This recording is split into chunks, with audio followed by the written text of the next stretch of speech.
What's going on YouTube? It's Texans Take over here, back with another video. In today's video, we got another 7-round mock draft. It's draft week by the time you're seeing this. On a technicality, it's coming out on a Thursday, but obviously the draft does begin that Thursday afterwards. So exciting times. One day of mock draft, one day of not mock draft, and then the next day is going to be a mock draft. That's the schedule of this channel.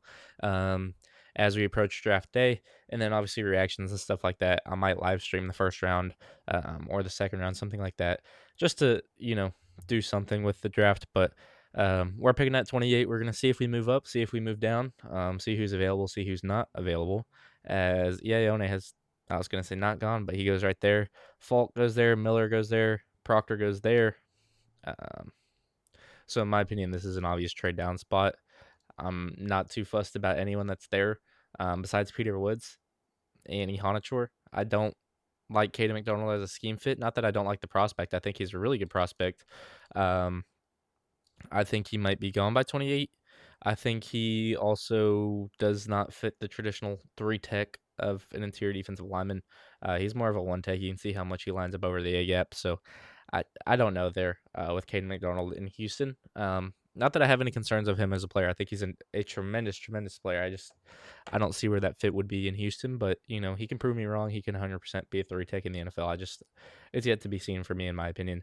But yeah, I'm gonna opt to trade down here, and I'm gonna take 36. Can I take 67? Nah, it'd have to be.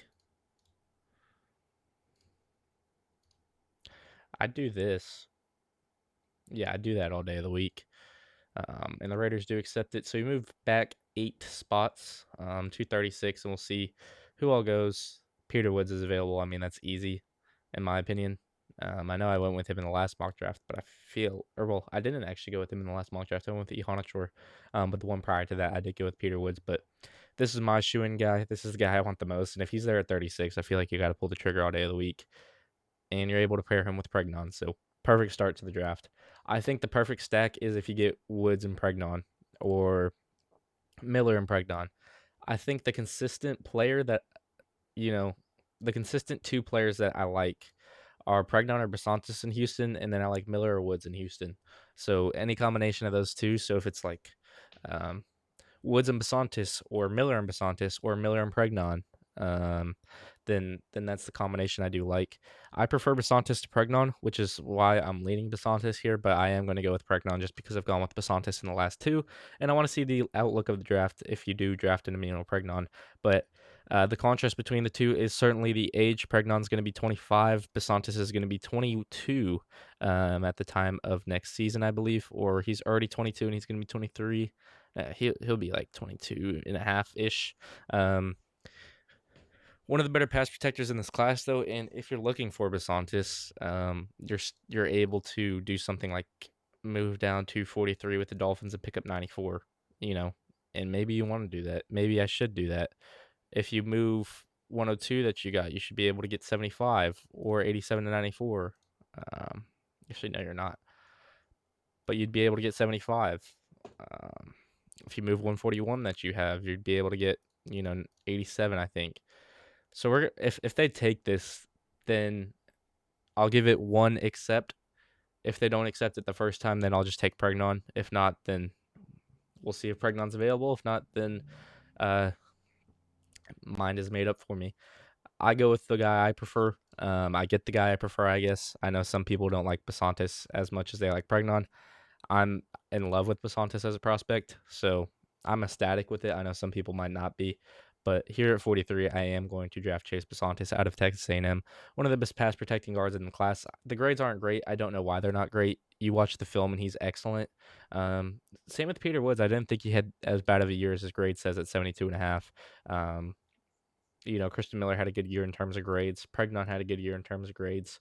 Who's a guy that didn't have great grades? Maybe Jeremy Bernard, 71.9, even though he had great production throughout the course of the year. I don't agree with. Who else? Maybe AJ Halsey. No, AJ Halsey had a good grade. Keontae Scott had a really good grade, but the year before I didn't think he was awful. Chris Brazzell, decent grade as well, but there's a lot of grades that should be higher than they are.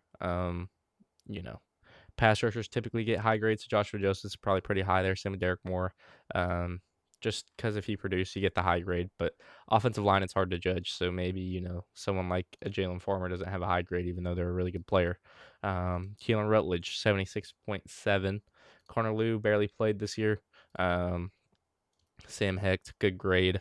But yeah, I'm going with Basantis here all day of the week, twice on Thursdays this time. As we wait to 59, where Derek Moore goes right there. I don't like anything here, to be honest, given the way we've drafted. I think you could look to edge here.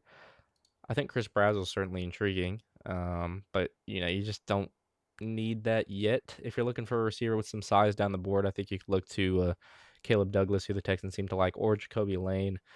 Eric Rivers got some good speed there. Chase Roberts is older, but he's got decent size too. I believe he's like 6'2". Oh, he's 6'4". Excuse me. Um, but at pick 59, I am going to move down slightly. And I think the range I want to move down to is like 74, 75-ish. I mean, I just love where the Dolphins pick, which is why I trade with them so much. But give me, I need something in the middle. We'll go 227, I guess. Or well, we'll go next year's 5th or 6th. That one doesn't go through. This one does. And we move back to 75, but we still have 69 there, which is why I don't mind the move back. Keontae Scott's there at 69. I'm going to have to. This is a guy that can back up Jalen Petrie. Very physical player. Going to be lining up in the nickel a lot. Um, do I want to, though? Not really. I don't know what I'm doing here, to be honest. At 69.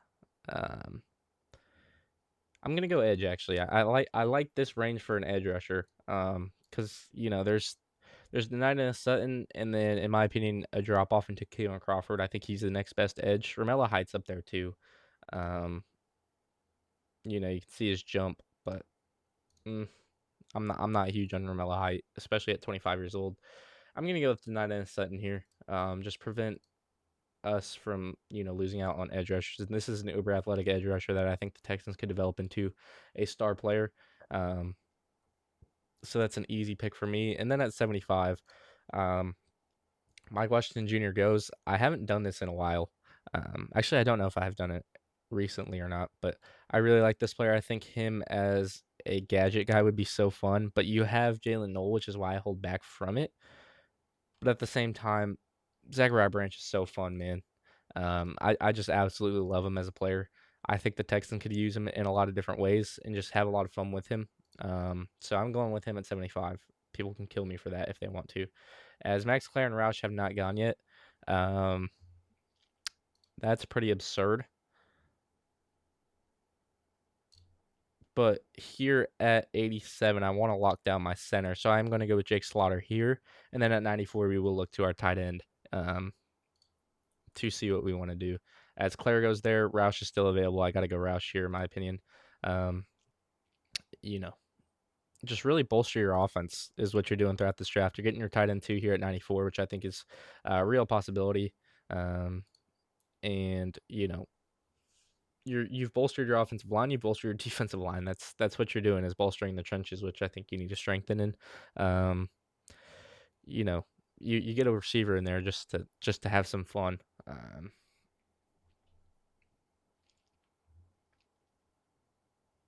He must continue to refine the nuance and technique in his route running. Interesting. In my opinion, he's a gadget guy, which is why you take him at 75, because he's going to be one of the most valuable gadget guys in the league as soon as he enters the league. So that's just my opinion on Zachariah Branch. But here at 102, I'm going to go back to the offense actually, and I'm going to go back to the offensive line. I really like the idea of Markel Bell in Houston. I just think it's a easy, like smooth transition from him or from Trent Brown to him at 6'9", 345. I think you just soak up, gather some information. You're only 21, 22 years old when you're entering the league, so you have a couple of years to develop before you actually have to play a role, especially in the 4th round. If you can find a starter in the 4th round on the offensive line in the future, then you've done really well, and I think the Texans certainly could do that with Markel Bell. But now you're in a position where you kind of do need to look at linebacker. You also need to look at running back potentially. So, I think here at 106, you did just make a really nice selection with the Markel Bill, but you see the running backs really aren't anywhere near. And then the linebackers that you like, I like Bryce Boetcher, I like Caleb Elam's, or I think Trey Moore is more of an edge rusher, but I do like him. Owen Heineke, I like too. I think could play a role in the NFL. Um, just a little undersized, but Jack Kelly, I like too. Just again, a little bit undersized. Eric Gentry, obviously the opposite of undersized, but at the same time, he's just not that great at football. Um, at 6'6", 225. But here at 106, I am going to move down, and I like the idea of, you know, something like, would this happen in real life? Is my question. I think it'd be something like this in real life. I don't know. We'll just submit it through. We have 3 more picks, or we got 5 more picks throughout the rest of this draft. Excuse me. And we've already made 7, so 12 total picks, I guess. But obviously we're gonna move out of some here at 119 though. I mean, Billy Stroud is certainly intriguing. I think you could look for a backup to Ed Ingram in case he gets hurt. And you can't have enough riches on the offensive line. So Billy Stroud is certainly intriguing to me. But you know what? I'm gonna go with Jalen Kilgore here. I just really like the athleticism that he possesses, and I think he could, you know, you miss out, or well, you don't really miss out. You choose not to opt for Keontae Scott at 69. I think this is a guy that could start at nickel for a lot of teams in the league, but he's obviously going to be a backup to Petrie. And you can use him in sub packages. You can use him as a safety. You can use him as a boundary corner. I just think he's a fun player to analyze. So we're gonna go with Jalen Kilgore there, a guy that I've liked for a while, and I've made that clear. Caleb Douglas goes at 157. Not really concerned there. We did get Sam Roush already, so there's no need for Raridon. Um, but here at 159 it is. I like the idea of Nicholas Singleton as a Texan just because of his athleticism. Didn't have all that much production. Um, you can see here, gifted athlete, especially at 6', 224. Um, I think he needs to develop a little bit as a back, and that's exactly what you like for Houston, just because you do have David Montgomery there. You do have Woody Marks there. So you're just allowing Nicholas Singleton to be that one cut and go guy. So I'm going to make that pick there at 159. I think it's pretty self explanatory why he'd be the pick there. And then at 167, DeMont Claiborne's there. I think he's a tremendous player. But obviously, you just draft a running back, so it's not necessarily what you're going to do back to back. I think if you're looking to do something, could you pair Peter Woods with his teammate in DeMonte Capehart? Certainly could. But I'm gonna trade out of this pick, and I'm gonna ask for 5th next, maybe 6th and 7th next year. Not from actually. Well, the Titans might not be bad. We'll see. Here's a team that might be pretty awful next year. The Jets. Give us your 6th and your 7th next year, and we'll give you 167. Sweet. As we wait to 200, and we'll see exactly what we do. Still need to look at the linebacking department. And I'm going to have some fun on this pick. I know a lot of people are fans of this guy just because of where he goes to college, but I think he has tremendous receiving potential in the NFL, especially for his size at 6'7", 250, I believe he is. So y'all know who I'm talking about. It's Mr. Tanner Colgiel out of Houston. Doesn't have the best blocking ability, but I think as a big slot, you can just be creative with him. And I think Nick Caley needs pieces that he can be creative with. So we're going to give him Tanner Colgiel to try to have some fun with. You get Zachariah Branch, you get Tanner Colgiel there. 2 guys that I think you can just have a lot of fun with and do a lot of different unique things with them. So that's why the pick was put in there. And then at 243, to round out this draft, I guess you want to look to linebacker if you really want to. It doesn't really matter at this point, excuse me, but I like Wade Wood as a player. So I'm just going to make the selection here to round out this draft. The 6'4", 235-pound linebacker out of Clemson. So you get 2 Tigers in there. I don't know if you doubled up on any other college. I guess we'll see. No, you do not. It's just the Clemson Tigers. It's an A minus actually. A for Woods at 36, obviously. Basantis B setting a B. Branch B minus, Slaughter B plus, Roush B, Markel Bell B minus, Kilgore C, Nicholas Singleton A, Kojal B minus, and then Woodaz C plus. But you can see you pick up draft capital for next year. You pick up a third for next year. You pick up um, some extra picks in this draft. You pick up a sixth for next year. A lot of trades in this one. 1, 2, 3, 4, 5. So maybe the most Casario coded draft yet. 5 trades.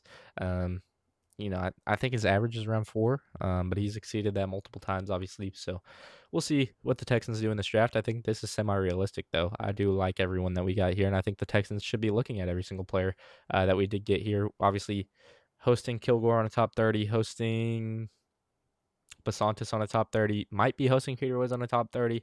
Haven't been reported or anything like that yet. We did host Cade McDonald, other interior defensive lineman that we hosted on Kristen Miller. So we'll see what the Texans do. But if you did enjoy this video, please be sure to like, subscribe, and as always, it's Texans Takeover, and I'm out. Thanks for watching. Peace.